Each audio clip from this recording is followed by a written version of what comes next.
Este hombre está llorando y desesperado porque ya no está viendo la misericordia de Dios. Está viendo a un Jesús justo. E insisto, la misericordia de Dios es enorme.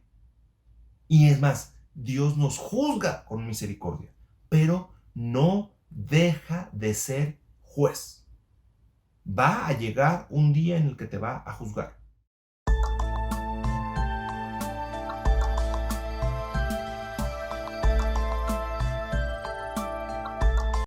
Hola amigos, ¿cómo están?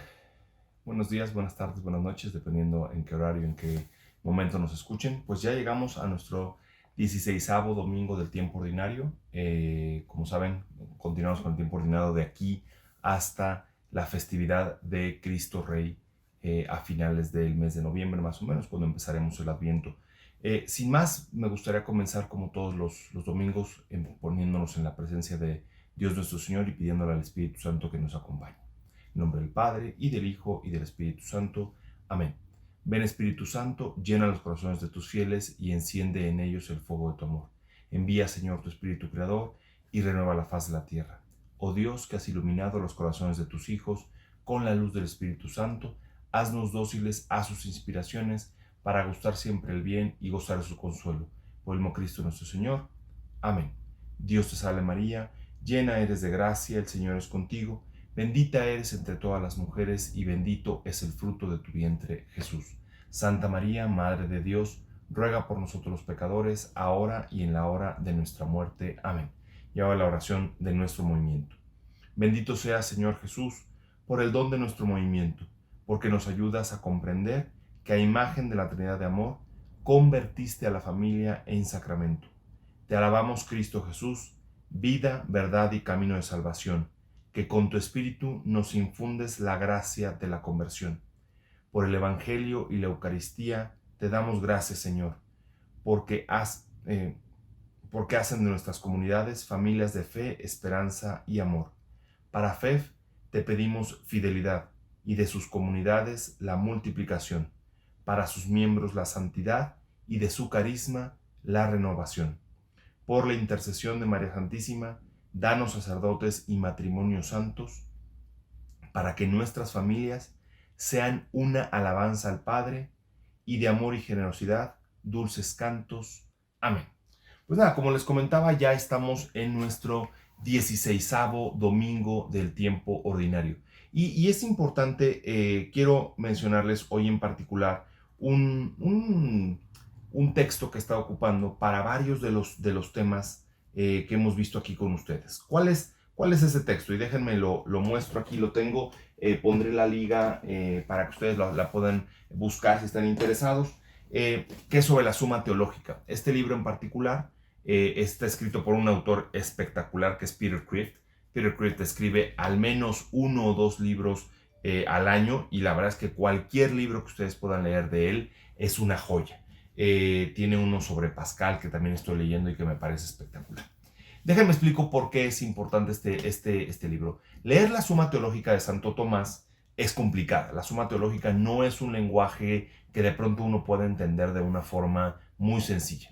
Este domingo en particular voy a hacer algunas menciones de la pregunta 8, cuestión 3 de Santo Tomás, pero en una entrada siguiente haré una explicación mucho más profunda al respecto.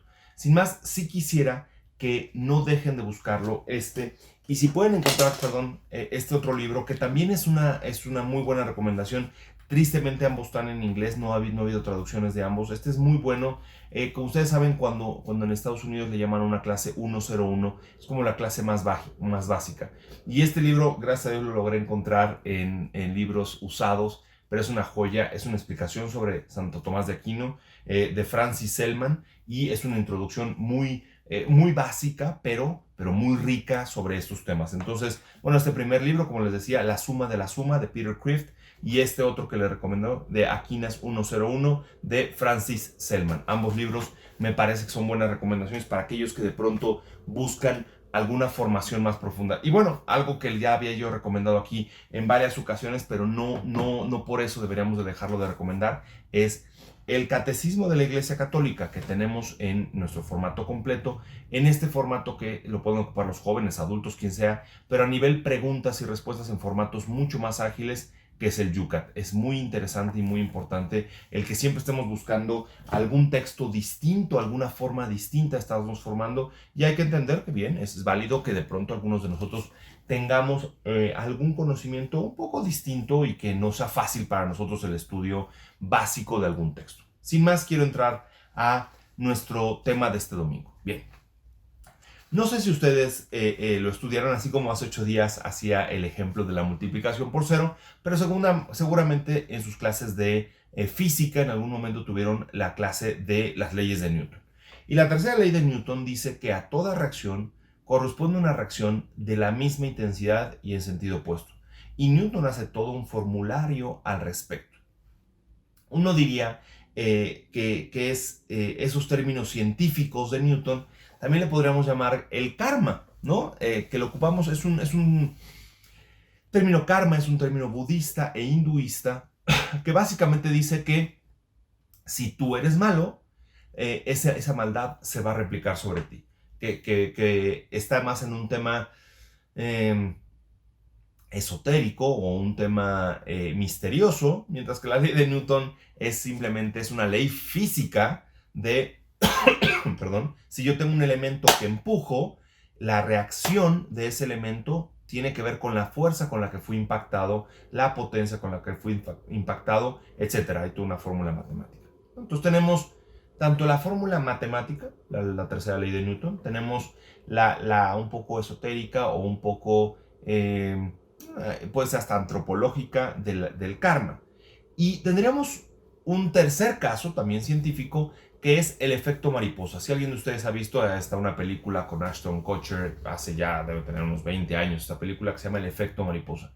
Pero el concepto del efecto mariposa es un concepto muy pegado con la teoría del caos. Y es un concepto interesante. Dice que básicamente si el aleteo de una mariposa y esas ondas generadas por la mariposa no son las que después terminan generando un tornado al multiplicarse o afectar a todo el entorno. Ok.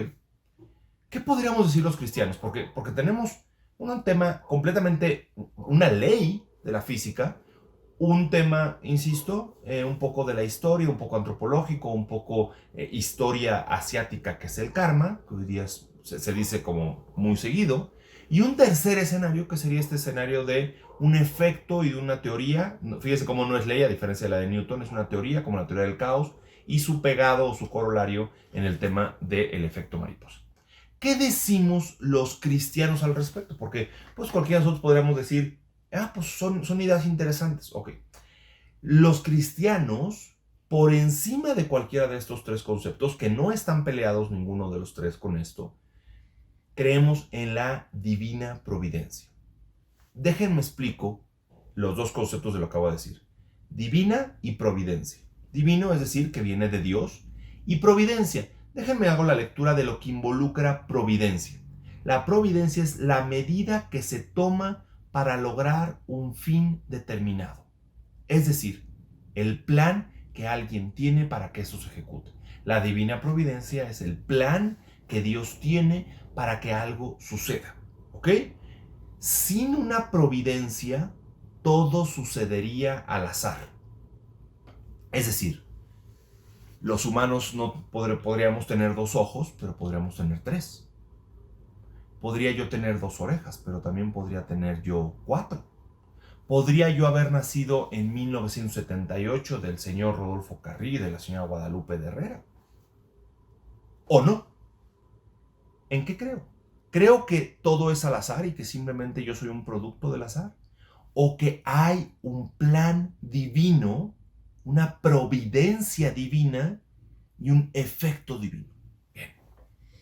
Voy a platicar de esto en este domingo, pero voy a hacer algunas otras cápsulas sobre el tema en particular de la providencia, porque el tema de la providencia es muy importante entenderlo. Hay un plan de Dios. Fíjense cómo no es un plan, no es una ley. Y en ese plan, Dios te dice, esta es la mejor forma de que tú llegues del punto A al punto B. Poco como los que usamos para manejar el Waze o el Google Maps, que nos dice cuál es la ruta mejor.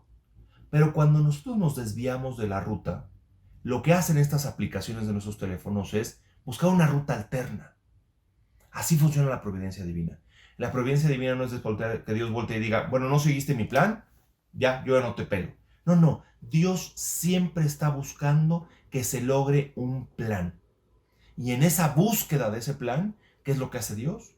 Es constantemente darnos pistas, darnos tips. Ahora, nosotros qué tan abiertos tenemos los ojos, qué tan abiertos tenemos los oídos para hacerle caso a esa providencia. Ok. Termino esta parte inicial con un concepto que los de más de unos 50 y tantos, 60 años me van a entender. Cuando antes se estudiaba el catecismo, existía el catecismo de Ripalda. ¿Qué era esto? Un librito, básicamente, que los niños que querían hacer su primera comunión tenían que estudiar y memorizar. Y en la pregunta 101 a la 104 se pregunta, ¿dónde está Dios? Y en el catecismo de Ripalda, que es la pregunta solamente la 101, hay únicamente una respuesta. Dice, Dios está en todo lugar. Existe otra respuesta que decía, Dios está en el cielo, en la tierra y en todo lugar. Pero bueno, resumámoslo es, Dios está en todo lugar. Y como les decía, en algún otro momento voy a hacer una siguiente entrada sobre esto. Y decía claramente, basado en pregunta 8, cuestión 3 de Santo Tomás de Aquino, en esencia, en presencia y en potencia. Quédense con esas 3 ideas porque en una siguiente entrada suscríbanse a nuestro canal en YouTube para que puedan tener esto. Pero en esencia, en presencia y en potencia. Voy a platicar y explicar esto. Es una belleza entender que Dios esté en todo lugar por esencia, por presencia y por potencia. Lo dejo ahí como ojalá los pueda animar a ver un siguiente video sobre esto. Bien, déjenme entro a el mensaje de este domingo y lo divido en 7 puntos muy importantes. Número 1. Santo Tomás de Aquino dice, basado en el Génesis, en el capítulo 1, versículo 31, que todo lo creado por Dios es bueno. Fíjense cómo Dios dice, y Dios creó la luz, y fíjense cómo después de cada momento de creación dice, y vio Dios que era bueno. Y va creando cada cosa y dice, y vio Dios que era bueno. Y, fíjense la clave, Dios se da cuenta de que el hombre no solamente es bueno, es muy bueno. Lean la creación del Génesis y es bellísimo el darse cuenta que el ser humano no solamente es algo bueno creado por Dios, es algo muy bueno. Primer punto, ahorita van a ver cómo todo esto se conecta. Segundo punto, no solo lo bueno es lo que ha sido creado, porque entonces Dios podría volver a decir en esa providencia, yo ya creé lo bueno, ahí nos vemos. Yo los vuelvo a ver cuando venga el juicio final. Sino que Dios, además de crear cosas buenas, las ordena y ese orden ya es bueno en sí mismo. Ejemplo, es bueno que mi cuerpo esté ordenado. No solamente soy un conjunto de células, están ordenadas y están ordenadas sin que yo haya creado ese orden. ¿Quién creó el orden para decirle a una semilla que debe de generar un árbol o una fruta o un arbusto? Alguien tuvo que crear ese orden. Entonces no solamente es que Dios hubiera creado algo y luego hubiera dicho, ahí nos vemos. No, lo creó y además dejó un plan, un orden, y ese orden también es bueno. No solamente lo creado, sino lo planeado es bueno. Todo tiene un propósito. Dios sabe cómo se deben dirigir las cosas hacia su fin. Es este Waze o este Google Maps perfecto que sabe dónde es tu destino, pero tampoco se desespera. Si cambias de la ruta que Él planeó para ti, está dispuesto a crear una nueva ruta para ti. No es alguien que se desespera. Vean la parábola del hijo pródigo. El hijo se va y el padre está dispuesto a volver a crear un plan para su hijo. Le vuelve a regalar el anillo, le vuelve a revestir, lo vuelve a recibir como su hijo. Tercer punto. Ahora, claro que siempre existe la casualidad. O sea, no hay que pensar que la casualidad no existe. No. Existe en lo primario y en lo básico de lo finito, ¿no? Es decir, si yo agarro este libro y le pongo un cerillo, hombre, se va a quemar. No es que Dios no se puede meter a ese detalle porque primero está mi libertad, ¿no? Ok. No puedo decir, ¿no? No sé dónde están viendo este video, pero hoy en particular yo estoy en la Ciudad de México y hoy está haciendo un calor fuerte en la Ciudad de México. No es extraordinario, pero sí superior al que normalmente puede. Y yo no podría voltear y decir, hace mucho calor por el sol, por la latitud, por la humedad, por el sol, por Dios. No, porque lo que haría con eso es poner a Dios dentro del ámbito de lo finito. Todo el clima que está sucediendo hoy en la Ciudad de México está determinado por cosas finitas, creadas y planeadas. ¿Ok? Entonces no puedo poner a alguien que ha sido creado en el mismo elemento del creador. ¿Ok? El creador siempre será superior al creado. ¿Ok? El que planea siempre será superior al que cumple con un plan. ¿Ok? Entonces, bien importante entender esto. Todas esas causas, las del clima, no compiten con Dios, ya que son causas que son condicionadas al plan del creador, al plan del planeador. ¿Ok? Él es el responsable por el sol, por la humedad, por los ríos, por todo. Entonces, la casualidad de Dios no rivaliza con su propia creación. Permite el flujo, aunque él haya tenido un plan. ¿Ok? Van a ver que todo eso se va a conectar. Cuarto punto de este domingo. Dios es paciente, Dios es bondadoso, Dios es misericordioso, pero trascendentalmente Dios es justo. Dios es justo. Puedes ver toda su misericordia, toda su bondad, toda su paciencia, pero todo eso se sujeta a su propia justicia. En algún instante, en particular el día de tu muerte, Dios será justo. Y ese día, por encima de la misericordia, por encima de la bondad, por encima de la paciencia, estará la justicia. Voy a dejar, porque lo vamos a reflexionar, la imagen del juicio final de Miguel Ángel en la Capilla Sixtina. Es clave entender ese cuadro porque ese día va a llegar.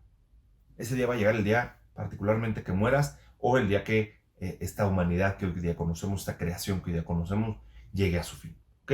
Dios no castiga, dice bellísimamente el misal en la monición que está normalmente antes de las lecturas, que es como una pequeña introducción, dice: si Dios no castiga inmediatamente a los que obran el mal, no es porque su amor impida que entre en funciones su justicia. Fíjense, el amor de Dios no es que detenga la justicia para siempre, sino porque Dios espera, que cada uno tenga que rendir cuentas en su propia vida. Es decir, Dios es paciente. Dios no da el manazo inmediatamente. Dios voltea y dice: ok, ¿tú estás decidiendo ese camino? Te lo respeto, pero hay una consecuencia, hay un juicio. A toda acción corresponde una reacción de la misma intensidad y en sentido opuesto. ¿Ok? Simplemente que hay que entender muy bien. Si yo me apego a la misericordia de Dios, esa acción y la reacción en mi vida siempre será superior que cualquier otra cosa creada en esta vida. Solamente que si yo me sujeto no a la misericordia de Dios, no al amor de Dios, no a la paciencia de Dios, sino a la mía propia, me sujeto y me pongo en justicia humana, no en providencia divina. Fíjense, basta en mi propio poder sujetarme a la providencia divina o a la justicia 100% de debes 10, pagas 10. Si nos sujetamos a justicia, créanme, nadie de nosotros se salvaría. Nadie. No habría santos. Todo aquel santo se sujeta a la providencia divina, se sujeta al plan de Dios. No es una justicia disminuida por el amor, la de Dios, sino detenida en el tiempo por el amor. Es paciente, es paciente. Pero si el hijo pródigo no hubiera vuelto, el padre no sale a buscarlo. Fíjense cómo dice el texto del hijo pródigo, me encanta. El padre está esperándolo. Y cuando ve que ya tú vienes, cuando ya viene el hijo, él sale al encuentro. Pero él tiene que ver primero en ti que vienes. Piensen en los 5 pasos para una buena confesión. Y el primero es un examen de conciencia, es reconocer que yo pequé y hacer un propósito de enmienda e ir a confesarme. ¿Me explicó? Pero tiene que, la fuente de la misericordia es Él, pero si tú no quieres ir, si tú no quieres añadirte al plan de Dios, Dios no puede hacer nada al respecto. ¿Ok? Quinto punto que vamos a ver sobre el evangelio del día de hoy. Dios permite la cizaña como otra espiga. Si ustedes buscan en internet una espiga de trigo, de maíz, y ven la de la cizaña, es muy, muy parecida.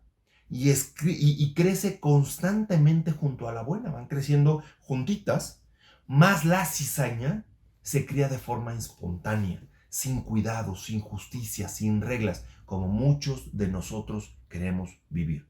No me impongas reglas, no me digas qué hacer, no me digas cómo hacerlo. Quieres ser un poco como la cizaña, mientras que aquel que se sujeta a las reglas cumple con estas. Déjenme les dejo un punto aquí con el de la cizaña.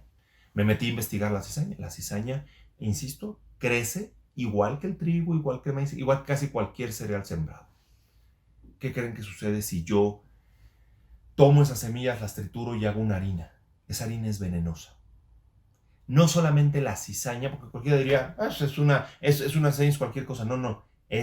No per se el cereal de la cizaña, sino una vez que se crea el cereal o se crea la harina de esa cizaña, se vuelve venenosa. Lo que no crece bajo un orden, bajo unas reglas, normalmente es venenoso. Sexto punto para este domingo. Reconociendo esa justicia en la antífona de entrada de este domingo, ¿qué hacemos? Una oración en 4 tiempos. Denota una dependencia de esta providencia y no de la justicia 100% humana. Déjenme lo divido en 4 momentos. La voy a leer esta antífona entrada este domingo y luego les pediría que hagamos esta división de los 4. Fíjense cómo dice: el Señor es mi auxilio y el único apoyo en mi vida. Te ofreceré de corazón un sacrificio y daré gracias a tu nombre, Señor, porque eres bueno. Amén. La antífona entrada es una oración que todos deberíamos de decir una vez iniciada la misa. Es una de las pocas oraciones, la antífona entrada y la antífona de comunión, que no es una oración únicamente sacerdotal, como la oración colecta, que solamente el sacerdote debe decirla. Es una oración donde todos deberíamos de decirla. Ok. Fíjense cómo hay 4 etapas en este tema de reconocer la justicia divina, la providencia. Número 1, reconocimiento. El Señor es mi auxilio. Es decir, necesito el auxilio de Dios. Reconocer. Segundo, me humillo. El único apoyo en mi vida. Es decir, en mí mismo no me puedo apoyar. Yo necesito un bastón y ese bastón en mi vida es Dios. Tercero, le ofrezco. ¿Y qué le ofrezco? Mi corazón de sacrificio, ¿no? O sea, con mi corazón, desde el fondo de mi corazón, desde ahí viene un sacrificio. Entonces hay un ofrecimiento. Y cuarto, hay una acción. Dar gracias. Te doy gracias porque tu plan es perfecto. Aunque yo de pronto no lo entienda, tu plan es perfecto. Tu justicia es perfecta.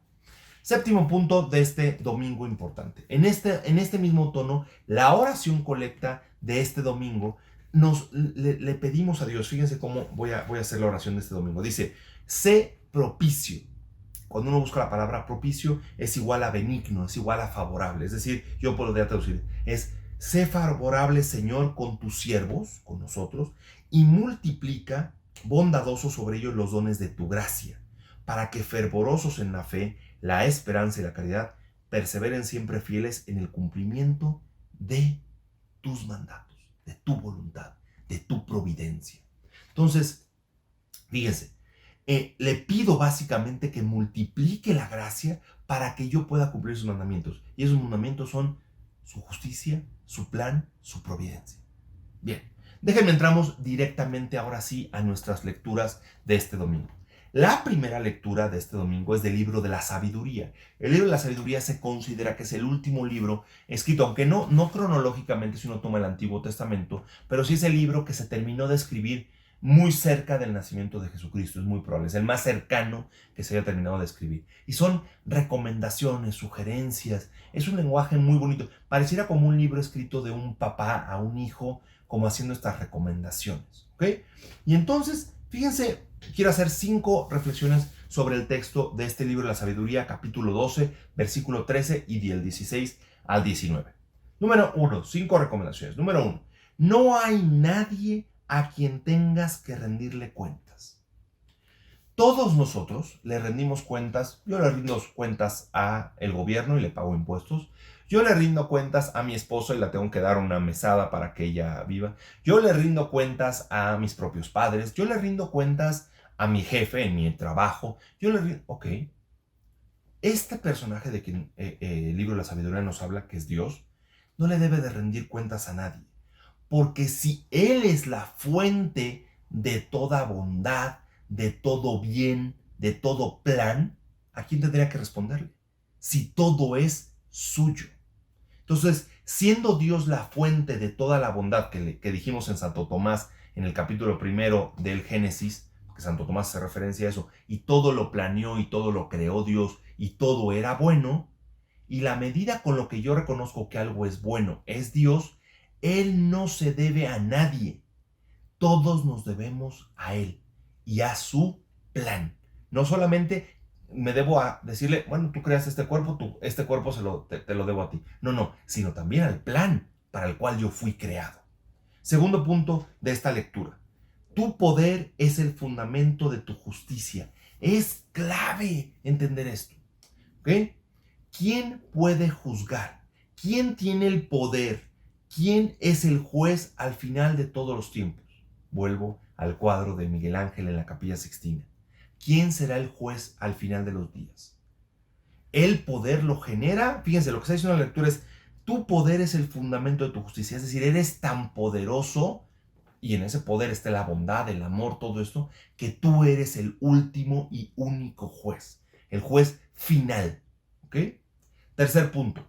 Eres misericordioso con todos, hasta con los cizañosos. Lo vamos a ver en el Evangelio. Y en esa misericordia se extiende hasta el final de nuestras vidas. Hay una frase, y ya escribí yo un texto que les voy a dejar ahí de referencia. Hay un texto de San Agustín que me encanta, que dice, teme a la gracia de Dios que pasa y no vuelve.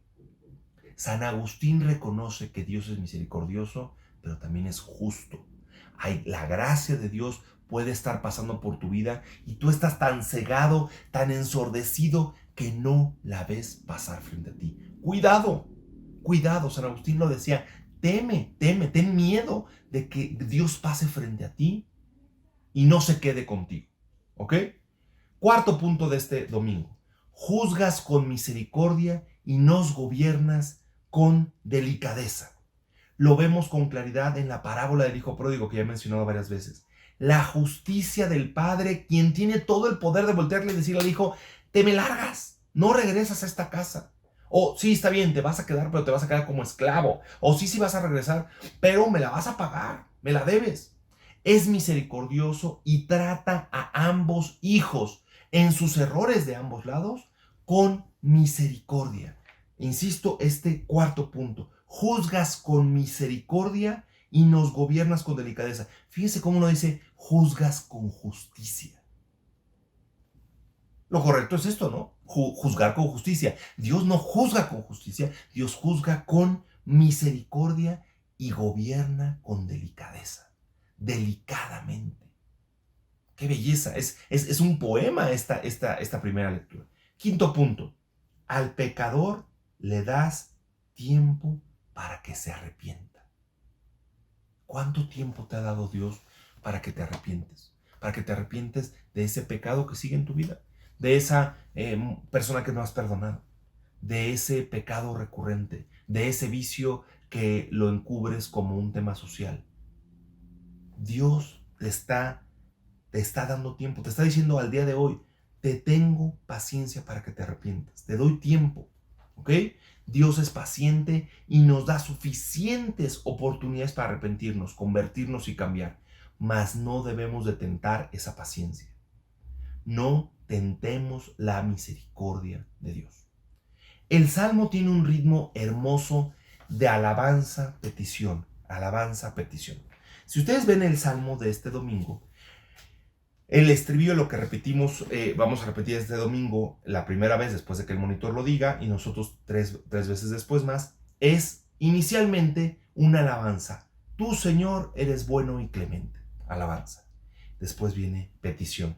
La segunda es, puesto que tú eres bueno, escucha mi oración y a mi súplica da respuesta pronta. Ya te alabé, ahora te pido.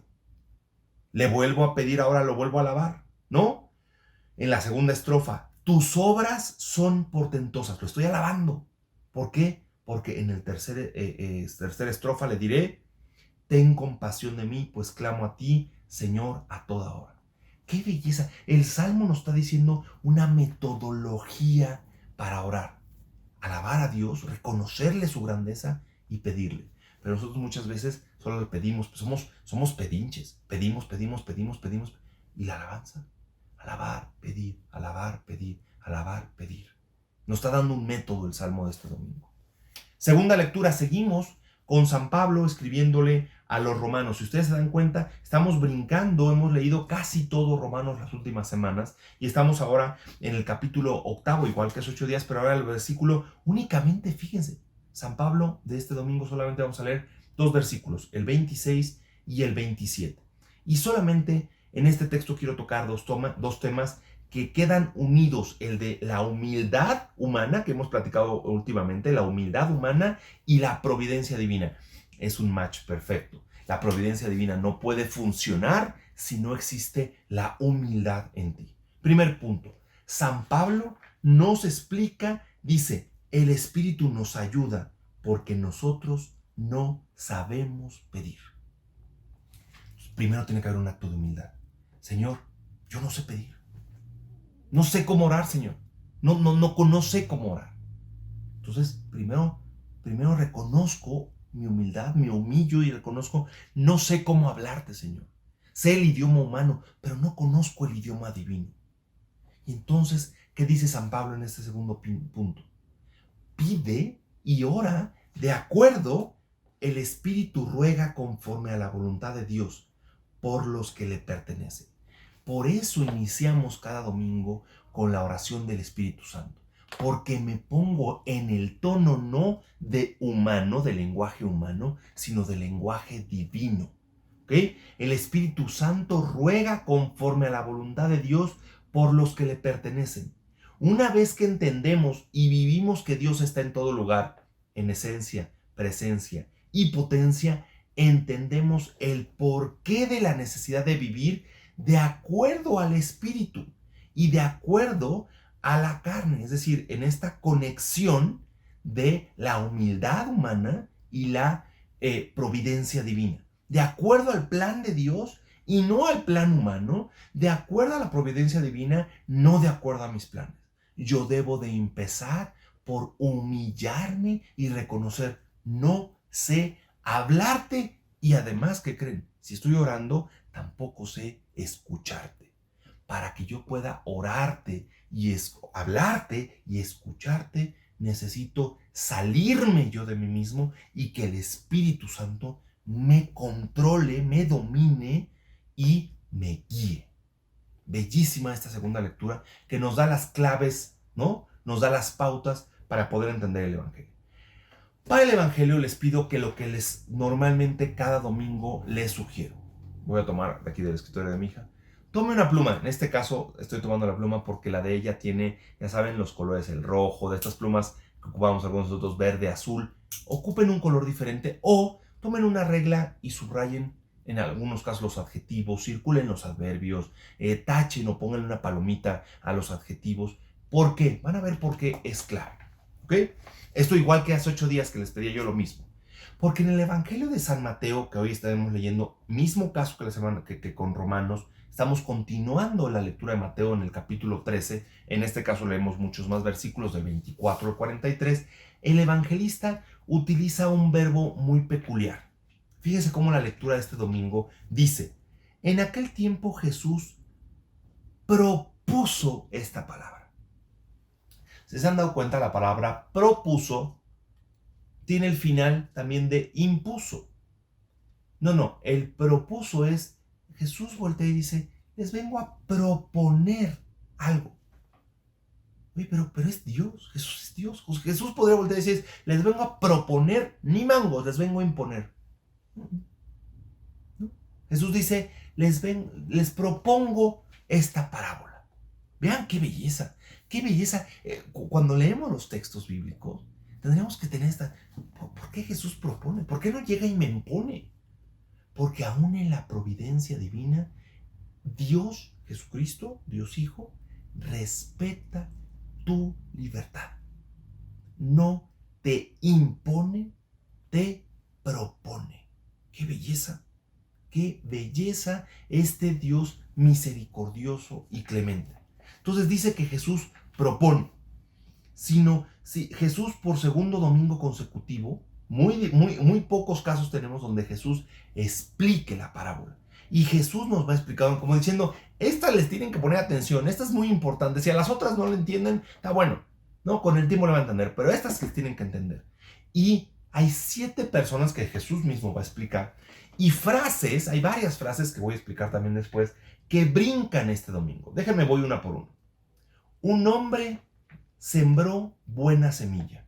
Como el mismo Jesús lo explica, ese hombre es él. Después dice, el campo donde siembra es el mundo.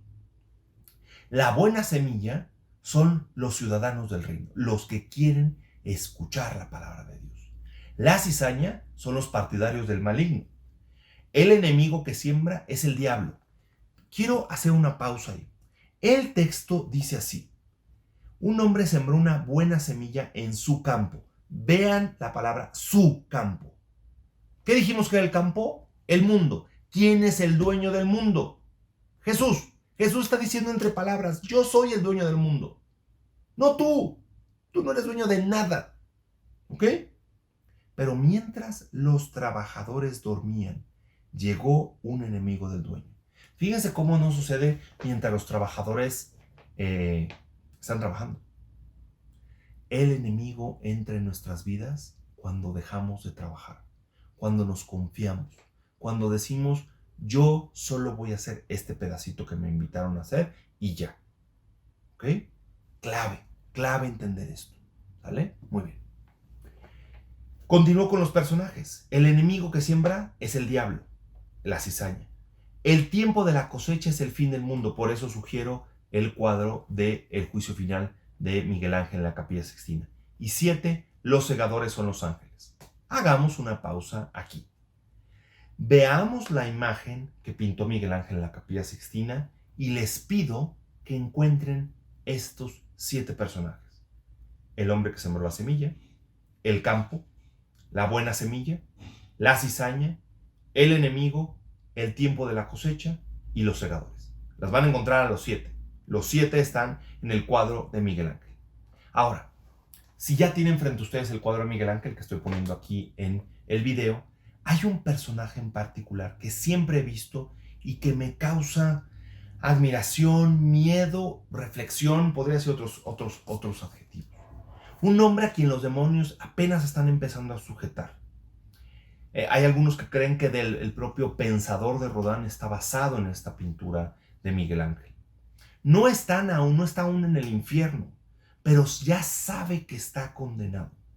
Ese hombre con la mano cubriéndose el rostro, apenas se le ve el ojo y el poco ojo que se le ve está desencajado y está con la cara, de verdad, me parece que hizo Miguel Ángel solo en ese cuadro podríamos hacer un retiro de fin de semana, unos ejercicios espirituales, porque ahí se cumple lo que el final de la lectura de este domingo dice.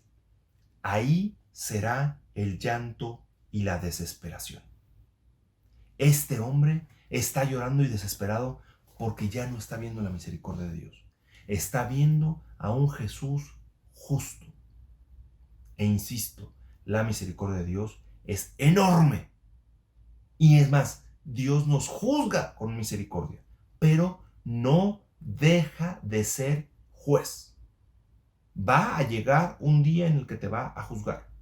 No tengas duda de eso. Dios te va a juzgar. ¿Ok? Bien. Déjenme, termino con un par de reflexiones esta reflexión este domingo. ¿En dónde sembró la buena semilla? Ya lo mencioné, en su campo. Es un adjetivo posesivo. El mundo, el campo, es suyo. Nos dice que el Hijo del Hombre es dueño del mundo, es dueño del campo. Tan dueño del campo es que dice que no se arranque la cizaña, sino hasta el tiempo de la cosecha, es decir, hasta el juicio final.